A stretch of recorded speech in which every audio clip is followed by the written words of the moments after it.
Hey there guys, it's Amy with Make Something Inc. How are you today? For those of you that don't know me, I'm an independent demonstrator with Stampin' Up!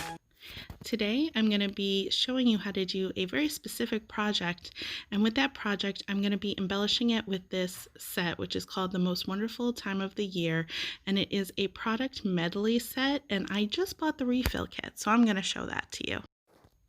Hey there, it's me, Amy. I am so excited to show you this project. It is a really cool fun fold that my friend Kat taught me, and I'm just going to show you my sample right here. I stamped Winter Wonderland, actually with a retired set on the top, and then when I undo the ribbon and pop it open, look at this. It's like a cute little scene with a deer and Christmas trees that are glimmering, and there's a star on a tree and all these presents. It's just so cute, and I can just imagine someone opening this up when I send it to them for Christmas and displaying it on their mantle or on a table somewhere, and it's just a cute little mini decoration. Isn't this a really clever card? So anyways, I wanted to show you my sample, and now I'm going to show you how easy. You are not going to believe how easy this is.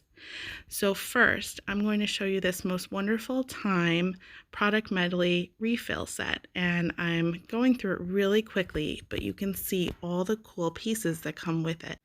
I really love Stampin' Up's Designer Series paper, especially when it has some sort of foil accents in it. So I'm just flipping through all the extra pieces as well as these stickers so you can see them all.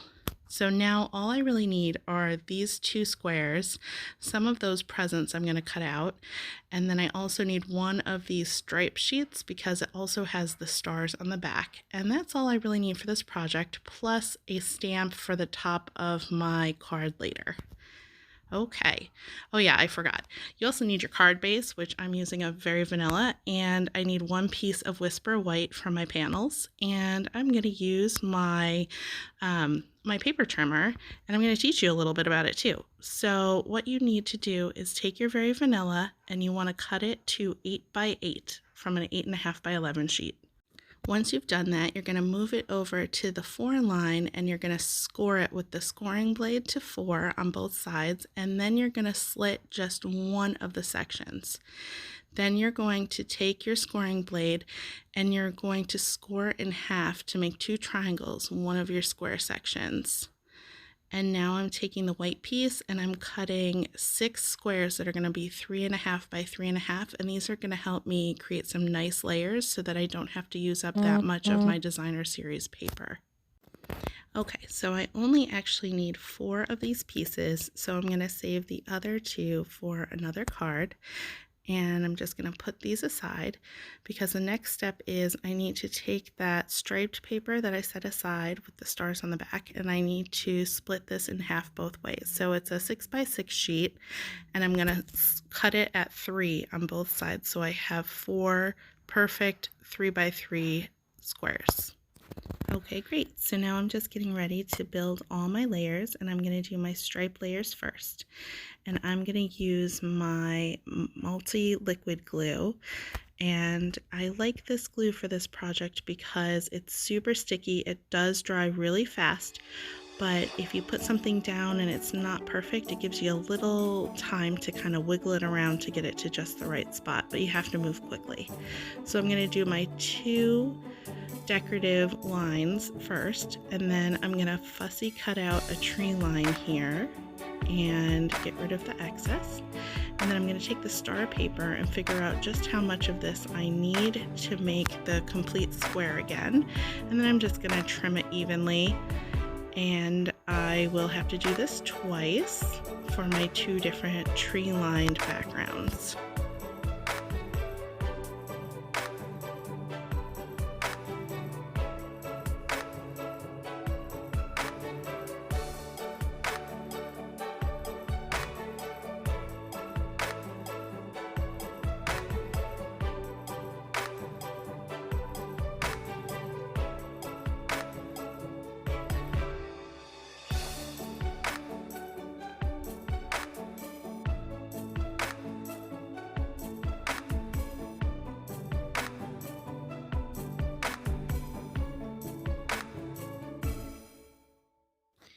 Okay, there you go. So there's my 4 pieces for my card. Now I'm going to take my base and I'm going to fold all of my lines just to get a nice crease all the way around.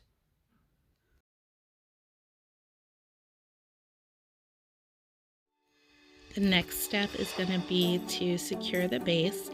So you take one side and you just glue it on top of the other, and then I pressed everything firmly down just to make sure it's nicely glued at the bottom. And then you see you have all your panels structured correctly, and I'm just going to glue these all down. You want to make sure you're very careful on the cornered panel that you only glue on that top triangle so that that piece can fold in when you fold your card. Now for some Santa magic. Look at those presents up here. Isn't that amazing? I'm so excited. Okay, so now that we have some presents, we're going to add these to the cards right underneath where I think the best Christmas tree is in the forest. So here we go. I'm just going to glue these down. Okay, next I'm going to make a little accordion fold with 2 scraps of cardstock. You're just folding back and forth to create kind of like a bouncy little spring to put your present on top of. And I'm sorry that it's a little bit off camera, but you can kind of see it here. It's just a little piece that you can pop your presents up on, and be careful where you place them so that they don't get in the way of that piece folding over the top of it. Here I'm adding one of those deer stickers and also a little star for my Christmas tree from that package of paper. It came with those stickers and it's just so convenient.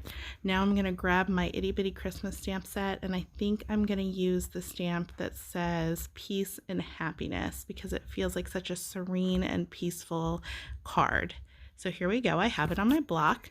I'm going to use the Mossy Meadow ink, which is a really pretty earthy tone. That came out a little dark, so I'm going to stamp it again.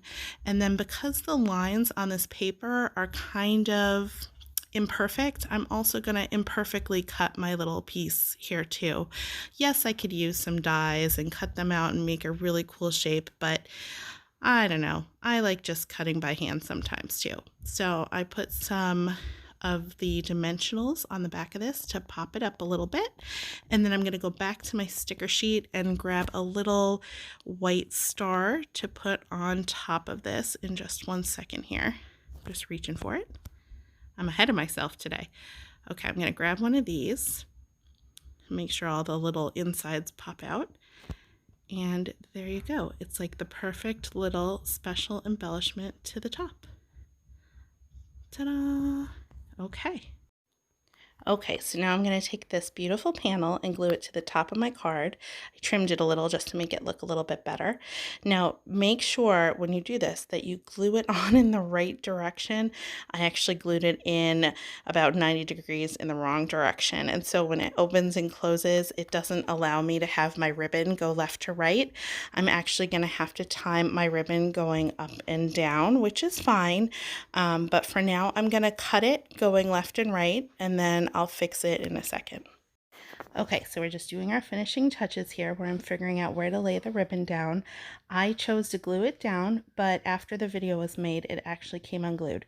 So I suggest that for the ribbon, you tack it down with some Terran tape, which is a really strong tape that really is almost a permanent bond between your ribbon and the paper so that it really stays on there, and that will allow your recipient to kind of open and close your card as much as you need to.